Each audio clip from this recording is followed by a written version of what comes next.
When firm leaders listen to this podcast a year from now, what do you hope they'll say has changed in the way that they think? Accountants are not good at change, but they need to change and they need to adapt. I would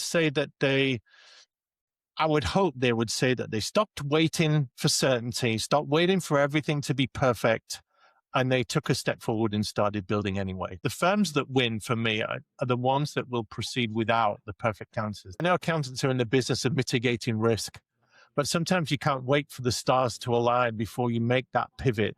So I would hope that in a year's time, they'll have got their heads around that and say, look, sometimes we just got to take that step, take the jump. Would you go along with that?